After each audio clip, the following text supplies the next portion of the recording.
नमस्कार दोस्तों, स्वागत है आपका हमारे चैनल फ्यूचर स्टडी लाइन में। आज के सेक्शन में देखेंगे हम length of arc of the curve. जो x है a and x equal to b y axis पे वर्क कर रहा है। कहने का मतलब ये कि अगर x एक्सिस और y एक्सिस की हम बात करें तो हमारा कर्व क्या दिया हुआ है। इस तरह से अगर हमारा कर्व है तो ये बोला जा रहा है इसके और इसके, ये हमारा कर्व का क्या है, कोई आर्क ले लेते हैं यहाँ से यहाँ तक। आर्क की हमें क्या बतानी है, लेंथ बतानी है। तो ये हमारा यहाँ पे क्या हो जाएगा, ये हमारा यहाँ पे बोल रहा है कि x इक्वल टू जो यहाँ से यहाँ की दूरी है वो x इक्वल टू ये है, और जो यहाँ से यहाँ का डिस्टेंस है वो क्या है, x इक्वल टू भी है।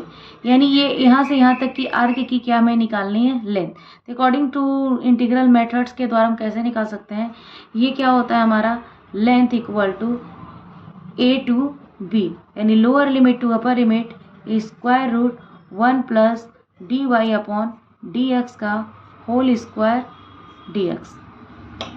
ये क्या होता है, हमारा लेंथ का फॉर्मूला होता है बाई इंटीग्रेशन मेथड। तो किसी भी कर्व का अगर आर्क का लेंथ पूछे तो उसकी लोअर लिमिट और अपर लिमिट से क्या कर सकते हैं, बाय इंटीग्रेटर मेथड से हम उनकी लेंथ को बता सकते हैं। अब देखिए, जैसे हमारे पास कोई फंक्शन दे दिया fx, इसमें क्या करेंगे, फंक्शन दे दिया, पहले dy अपॉन dx निकालेंगे और उसका होल स्क्वायर करेंगे, +1 करेंगे और स्क्वायर रूट के अंदर रख देंगे। और लिमिट क्या है हमारी, a से b, यानी लोअर लिमिट हमारी a है, अपर लिमिट हमारी क्या है, b है। ये हमारी लोअर लिमिट है और यहाँ पे हमारी अपर लिमिट है। तो लोअर से अपर की तरफ जाता है तो लोअर लिमिट और अपर लिमिट, और देन इस फंक्शन का डिफ्रेंशिएट करके यहाँ रख देंगे। यही हमारा क्या हो जाएगा, उसको कैलकुलेट कर देंगे तो वही हमारा क्या हो जाएगा, length of arc of the curve. ये तो हमारा y एक्सिस के लिए है।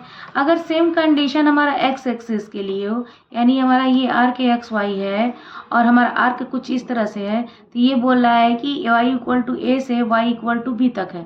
तो हमारा इस आर्क का क्या बताना है, लेंथ बताना है।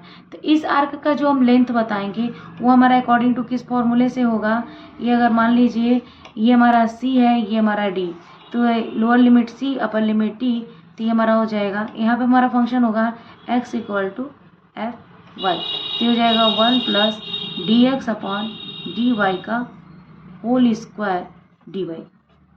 अगर वो x इक्वल टू दिया है तो D X upon D Y निकालेंगे, अगर क्वेश्चन में y इक्वल टू दिया है तो D Y upon D X निकालेंगे। इस तरह से हम क्या करेंगे, x एक्सिस और y एक्सिस के मेथड लगा के हम किसी भी आर्क के लेंथ को बाय इंटीग्रेशन मेथड से फाइंड कर सकते हैं।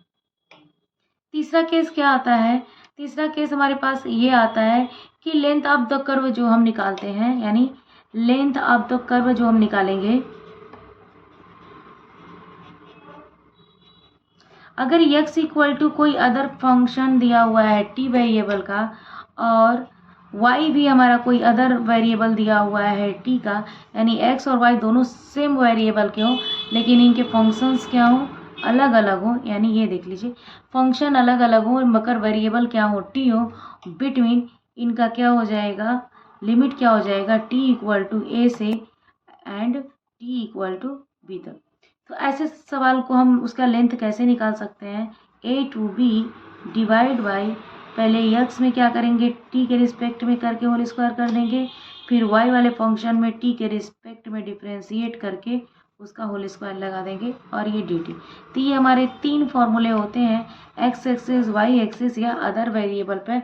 ये तीनों मेथड से हम क्या करते हैं, अपने आर्क ऑफ लेंथ को फाइंड कर सकते हैं। चलिए क्वेश्चन पे चले।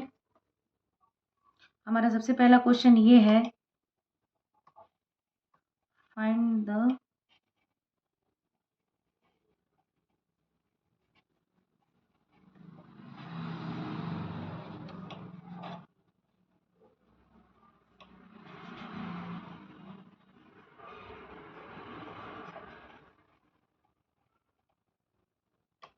ये देखिए हमारा क्वेश्चन क्या है, find the length of the curve y equal to x के power 3/2 from x equal to 0 to x equal to 5।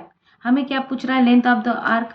हमारा x पूछ रहा है, हमारा क्या दिया, y equal to according to formula, यानी x एक्सिस की बात कर रहा है तो 1 plus d Y upon dx का whole square lower limit to upper limit dx।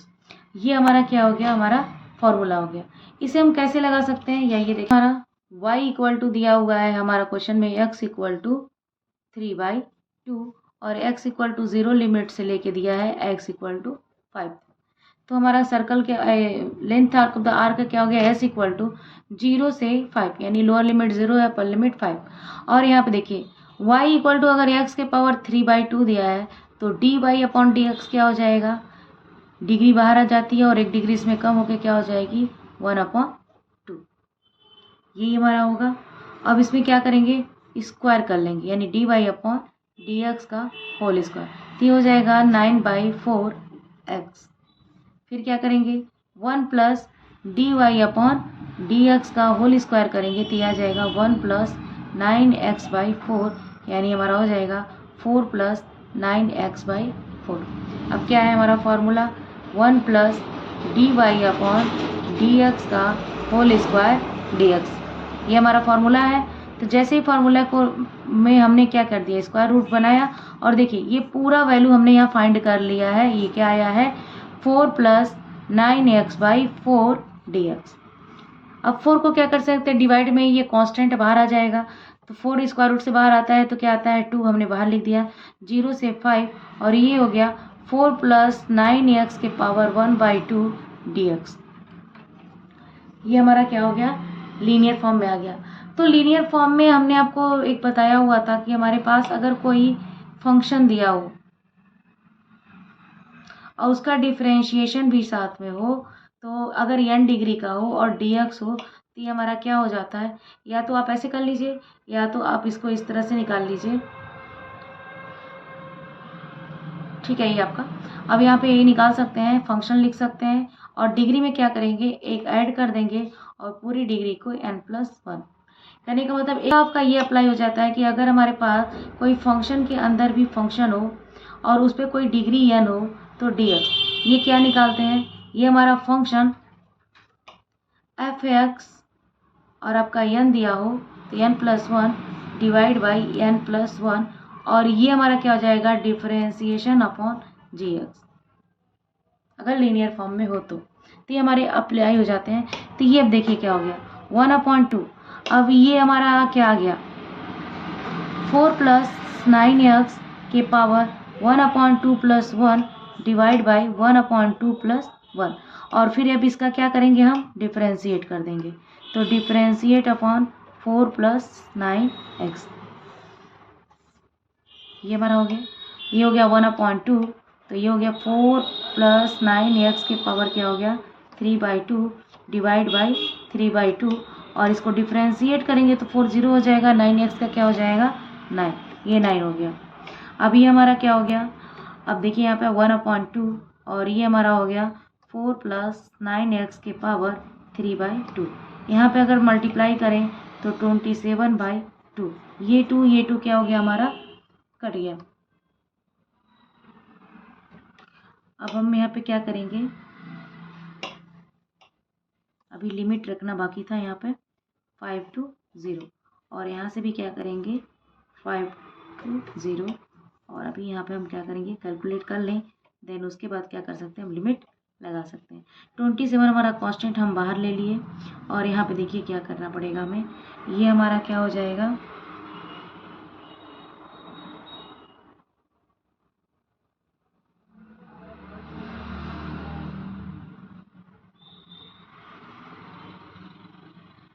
4 plus 9 into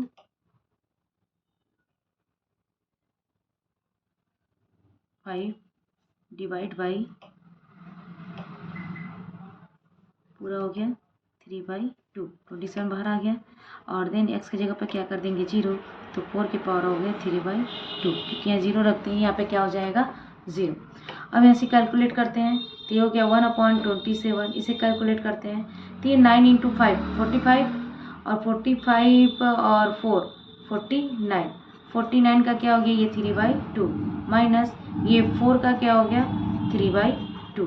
अब देखिए ये क्या हो गया 1/27, अभी देखिए 7 के पावर क्यूब हो गया और -2 के पावर 3 हो गया, क्योंकि ये स्क्वायर रूट है, इसको स्क्वायर रूट निकाल लेंगे तो 7/3 बचेगा, और 1/2 में क्या करेंगे, 2 का स्क्वायर रूट निकालें, यानी इसको ऐसे देख लीजिए करते हैं 1/27, इसे ऐसे लिख सकते हैं 7/2 इंटू 3/2, 2 से 2 कट गया, और इसको 2 के पावर 2 इंटू 3/2, और ये 2 से 2 कट गया, हमारा ये आ गया। अब यहाँ से आंसर कैलकुलेट कर लेते हैं, तो जैसे इसे कैलकुलेट करेंगे तो हमारा आंसर आएगा 335/27, ये हमारा क्या हो जाएगा आंसर। इस तरह से हम क्या कर सकते हैं, लेंथ ऑफ द आर्क आप फाइंड कर सकते हैं बाय इंटीग्रेशन मेथड के द्वारा। नेक्स्ट क्वेश्चन है हमारा, bye integration method find the circumference of the circle, यानी इंटीग्रेशन मेथड से हमें सर्कल का सर्कमफरेंस निकालना है। अब जैसे मान लीजिए हमारा ये एक्स वाई एक्सिस है, और ये हमारा क्या है सर्कल, इस तरह का हमारा सर्कल बन गया। अब हमें क्या मालूम है कि बाय इंटीग्रेशन मतलब से हमें आर्क तो पता है।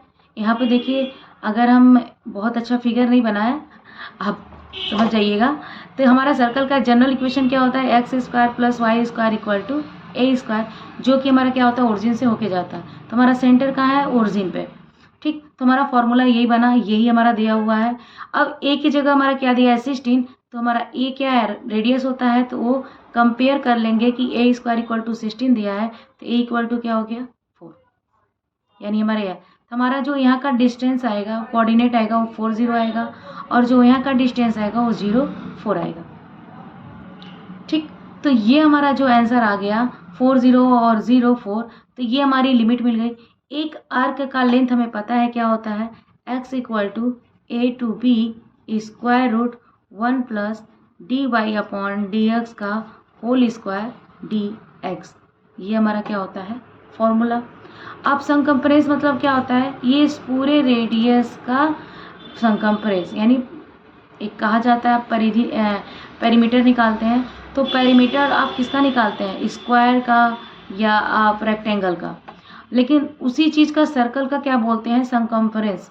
तो ये क्या होता है 2π ये होता है सर्कमफरेंस। तो ये तो हमें जनरल वर्ड पता है कि किसी भी सर्कल का सर्कमफरेंस क्या होता है 2πa। इसे हम इंटीग्रल मेथड से कैसे ला सकते हैं, तो हमें क्या मालूम है, आर्क का लेंथ का फॉर्मूला मालूम है, यानी यहाँ से यहाँ तक क्या मालूम है, हमें एक लेंथ मालूम है, तो 1 लेंथ निकाल लेंगे, तो ये 2 और ये 3 और ये 4 टाइम क्या करेंगे, अगर मल्टीप्लाई कर देंगे इसमें,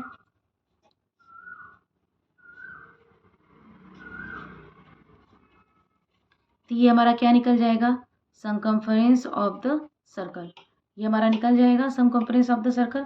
क्यों, क्योंकि एक आर्क की लेंथ हमें बता दें तो 3 बाकी साइड जो है वो सेम है, तो सबको हम ऐड कर सकते हैं, ऐड करेंगे तो 4 टाइम ऐड करेंगे, तो हम 4 से क्या किए मल्टीप्लिकेशन कर दिए, तो हमारा क्या हो जाएगा, ये आपका आ गया सर्कमफरेंस ऑफ द सर्कल। अब चलिए इसको सोल्यूशन निकालते हैं। सबसे पहले हम 1 लेंथ निकाल लेते हैं। तो 1 लेंथ निकालने के लिए हमें क्या है, a मिल गया हमारा 0, b मिल गया हमारा 4। ये देखिए 0 से 4, अब कहेंगे आप 4 से a या a से 4 पे क्यों नहीं जा रहा है, तो हमेशा लेंथ क्या हो जाता है पॉजिटिव होता है। तो लिमिट अपर हो या लोअर हो, अगर आप इंटरचेंज भी करेंगे तो निगेटिव में आएगा, तो लास्ट में हमें क्या करना पड़ेगा, पॉजिटिव ही लेना पड़ेगा, बिकॉज क्योंकि length is a positive, length हमेशा हमारा क्या रहता है पॉजिटिव रहता है। तो हम यहाँ पे लिमिट ले रहे हैं, तो लिमिट हमारा क्या है 0 से 4, और हमारा क्या हो गया, अब देखिए हमारा इक्वेशन क्या निकल गया,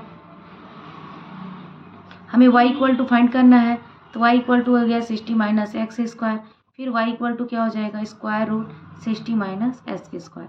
अब यहाँ पे हम क्या करेंगे dy/dx निकालेंगे।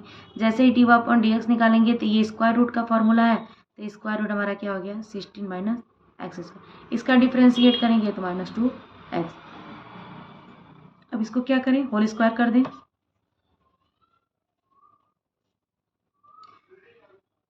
अब देखिए यहाँ पे 2 यहाँ पे भी आएगा, ये 2 और ये 2 कट गया। अब यहाँ पे हो गया हमारा x² / 16 - x²। इसका डिफ्रेंशिएशन यही होता है, जिसको मैंने 2 से 2 काट दिया है और होल स्क्वायर किया, तो -x का होल स्क्वायर x², और स्क्वायर रूट का स्क्वायर करेंगे तो 60 - x² हो जाएगा।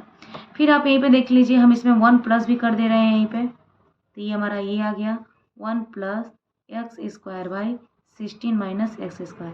एलसीएम लेंगे तो हमारा क्या आ जाएगा 16 - x² + x², यानी 16/16 - x² हो जाएगा 1 + dy/dx का होल स्क्वायर।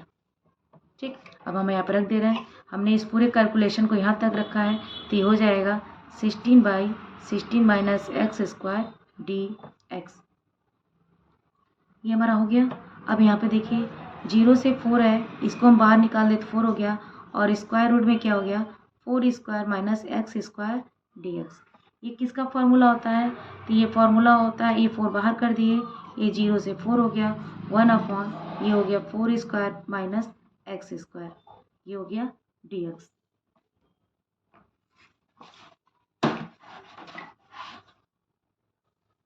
अब यहाँ से ये 4 हो गया, और इसका फॉर्मूला क्या होता है sine a inverse x by 4। देखिए sine inverse a square root a square minus x square का फॉर्मूला होता है sine inverse x upon a. तो जहाँ ए की जगह 4 है और एक्स की जगह एक्स है, और लिमिट हमारा हो गया 4 से 0। अब यहाँ पे अप्लाई कर दें, ये हमारा आर्क लेंथ निकल रहा है अभी, ये हो गया साइन इनवर्स, पहले अपर लिमिट रखें 4/4 माइनस लोअर लिमिट रख दें 0/4, इसकी वैल्यू आ गई 4। यहाँ पे हमारा हो गया साइन इनवर्स 1 और यहाँ हो गया हमारा साइन इनवर्स 0, इसकी वैल्यू आ गई 4। साइन इनवर्स 1 की वैल्यू क्या होती है π/2 माइनस 0। तो ये हमारा क्या आ गया, ये हमारा आ गया आपका 4 × π/2। तो हमारा यस क्या निकल के आ गया आपका, ये कट गया 2, तो ये आ गया हमारा 2π। अब मैंने क्या बोला, सरकमफ्रेंस ऑफ द सर्कल क्या होता है 4 आर्क ऑफ लेंथ के बराबर, यानी 4s के बराबर। तो 4 × कितना आ गया 2π, यानी हमारा क्या आ गया 8π। अब इसे देखिए 2 × 4 × π लिख सकते हैं। अब देखिए मैंने कहा क्या था कि सरकमफ्रेंस का जनरल क्या होता है 2πa, तो 2π तो हमें मिल गया, a की वैल्यू हमने 4 निकाली है तो ये 4 हो गया, तो हमारा ये आंसर आ गया 8π। ये हो गया हमारा circumference of the circle by integration method. इस तरह से हम क्या कर सकते हैं, सवाल को फुल कॉन्सेप्ट के द्वारा जो बाय इंटीग्रेशन मेथड पूछता है लगा सकते हैं।